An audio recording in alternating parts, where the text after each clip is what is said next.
Voici maintenant le jour du salut. Louange à toi, Seigneur, roi d'éternelle gloire. Alléluia, Alléluia, Alléluia, Alléluia, Alléluia, Alléluia, Alléluia, Alléluia. Le Seigneur Seigneur soit avec vous. Et avec votre esprit. Évangile de Jésus-Christ selon saint Matthieu. Gloire à toi, Seigneur. En ce temps-là, Jésus disait à ses disciples, quand le Fils de l'homme viendra dans sa gloire et tous les anges avec lui, alors il siégera sur son trône de gloire. Toutes les nations seront rassemblées devant lui. Il séparera les hommes les uns des autres, comme le berger sépare les brebis des boucs. Il placera les brebis à sa droite et les boucs à sa gauche. Alors le roi dira à ceux qui seront à sa droite, « Venez les bénis de mon Père, recevez en héritage le royaume préparé pour vous depuis la fondation du monde. Car j'avais faim et vous m'avez donné à manger. J'avais soif et vous m'avez donné à boire. J'étais un étranger et vous m'avez accueilli. J'étais nu et vous m'avez habillé. J'étais malade et vous m'avez visité. J'étais en prison et vous êtes venus jusqu'à moi. » Alors les justes lui répondront, « Seigneur, quand est-ce que nous t'avons vu? Tu avais donc faim et nous t'avons nourri? Tu avais soif et nous t'avons donné à boire? Tu étais un étranger et nous t'avons accueilli? Tu étais nu et nous t'avons habillé? Tu étais malade ou en prison?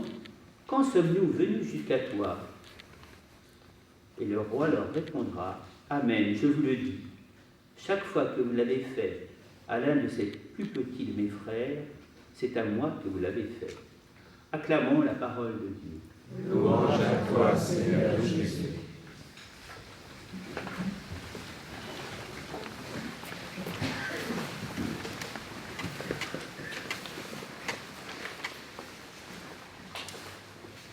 Pour beaucoup, Jean était quelqu'un de discret, et je crois que dans son départ, dans sa mort, il a voulu partir aussi de façon un peu discrète, entre Pelé et Benoît XVI.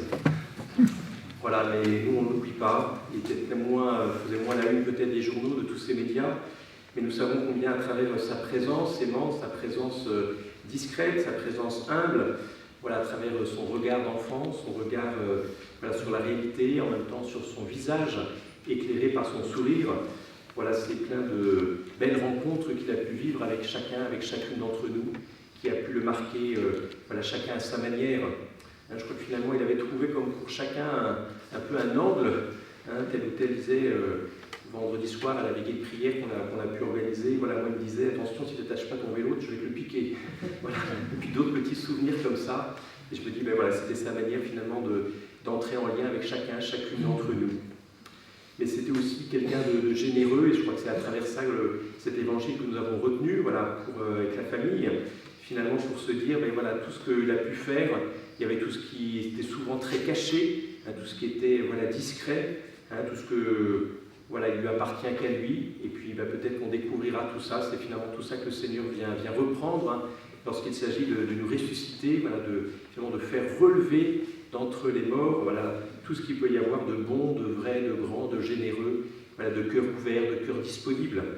Et combien on peut être ici accueillis par Jean, que ce soit le dimanche avant la messe de 9h30 ici, ou bien peut-être même dans la semaine, quand il venait bricoler, quand il venait jardiner avec d'autres.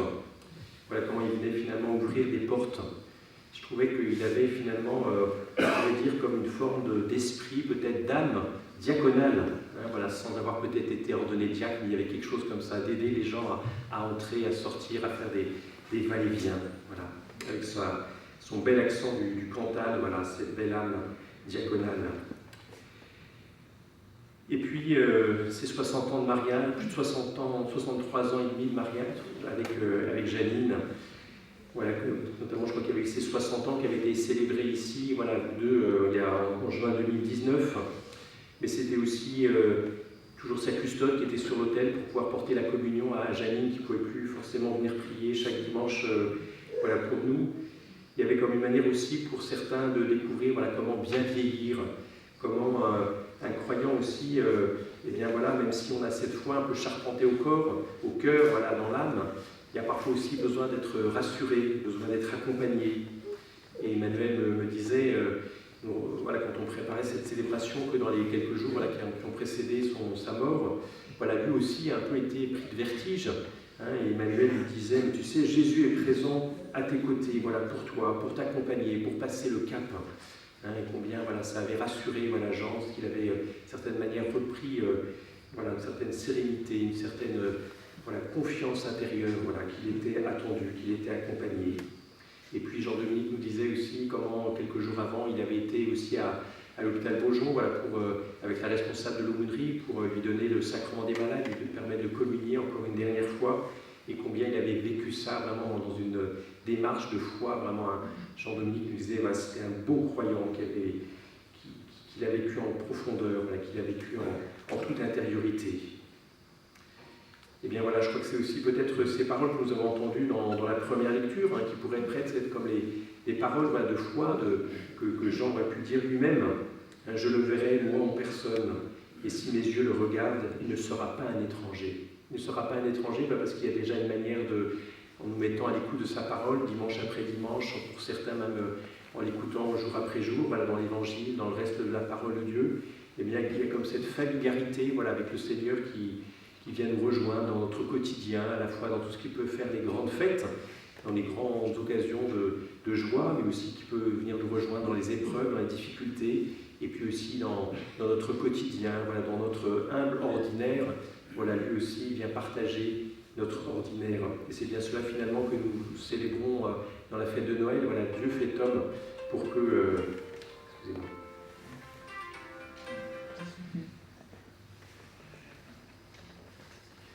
Pour que Dieu fait homme, voilà, pour qu'il puisse venir partager, voilà, rassembler, nous faire découvrir combien nous sommes aimés de Dieu. Et d'une certaine manière, voilà, nous découvrons à travers aussi l'Évangile, à travers ces paroles très fortes de Jésus, qu'à travers finalement des gestes ordinaires, qu'est-ce que c'est que donner un verre d'eau, qu'est-ce que c'est que donner à boire, qu'est-ce que c'est que habiller quelqu'un, qu'aller visiter quelqu'un qui est malade. Voilà, des choses qui nous semblent finalement tellement quotidiennes, tellement ordinaires, et bien que finalement Jésus vient nous dire que derrière ça, il peut y avoir aussi une valeur extraordinaire. Voyez. On n'est pas là pour marquer des points, hein, voilà, comme s'il y avait un décompte, voilà, mais avant tout, quand on est un cœur ouvert, un cœur dilaté, et bien finalement on découvre combien voilà, Dieu, en puisant dans sa parole, dans son amour, dans cette vie donnée par Jésus sur la croix, hein, cette belle croix de Thésée, voilà, qu'il avait... alors c'est pas lui qui l'a dessinée, c'est pas lui qui l'a peinte, mais je crois que c'était lui qui avait découpé, voilà, et puis qui avait collé voilà, cette belle croix. Et dans les premières années, voilà, où il y avait, je ne sais plus quel, c'était François, toi, c'était avec les paros, je ne sais pas, hein, quand les jeunes partaient à Thésée, voilà, ils revenaient et il y avait un temps de prière ici aussi. Voilà, un peu comme, ben voilà, c'est aussi bien la crèche, c'est aussi le crucifixion, et puis c'est aussi la résurrection des morts. Voilà, Jésus qui ne nous abandonne pas, il se laisse, parfois il nous accompagne un peu à la manière des disciples d'Emmaüs, il ne se fait pas forcément reconnaître tout de suite, mais je crois que voilà, c'est cela qui vient nous permettre de découvrir, voilà, comme nous avons pu le chanter tout à l'heure, le Seigneur est ma lumière et mon salut, de qui aurais-je crainte, voilà. Hein, même si, voilà, c'est peut-être ça que nous avons à rassembler, voilà, dans nos mémoires, dans notre cœur, hein, finalement aller chercher une parole, une rencontre, une discussion, peut-être ici à Agnières ou à Gennevilliers, ou peut-être dans sa maison du Cantal, hein, où tant de générations voilà, ont pu se succéder, où il était né lui-même, où ses parents étaient nés, ses grands-parents, et, voilà, et puis Emmanuel qui va continuer, ce sera des moments de retrouvailles hein, si importants, voilà, des lieux d'ancrage hein, dans la source, voilà, de la terre. Et bien voilà, c'est aussi pour ce temps de mise en terre que nous sommes rassemblés. Et puis il y aura tout à l'heure la crémation, voilà, pour nous rappeler aussi que finalement nos vies elles sont à la fois pleines de cet élan de vie, et puis en même temps elles sont très fragiles.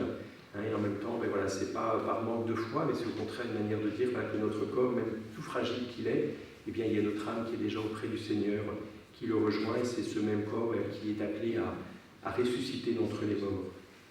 Alors prenons le temps peut-être d'aller chercher voilà, dans notre mémoire, tel ou tel souvenir, telle ou telle parole, voilà, se dire, bah, tiens, ça c'était peut-être ce cadeau que Jean voulait me donner. Quel était ce trésor voilà, qu'il avait au fond de son cœur, cet amour, voilà, cette parole voilà, qu'il a voulu me donner en cadeau et que je vis de garder, voilà, pas par nostalgie, mais peut-être pour le reprendre à ma manière, pour voilà, le faire rayonner. C'est peut-être ça finalement, trouver une manière de rendre hommage à Jean, c'est aussi peut-être reprendre à notre compte ce qui est important de bon pour lui, avec aussi ses limites, ses pauvretés, mais aussi, voilà, garder ce qu'il y avait de bon, de beau, de vrai, de grand, de généreux, et puis pour demander à Dieu de l'accueillir, voilà, comme son enfant.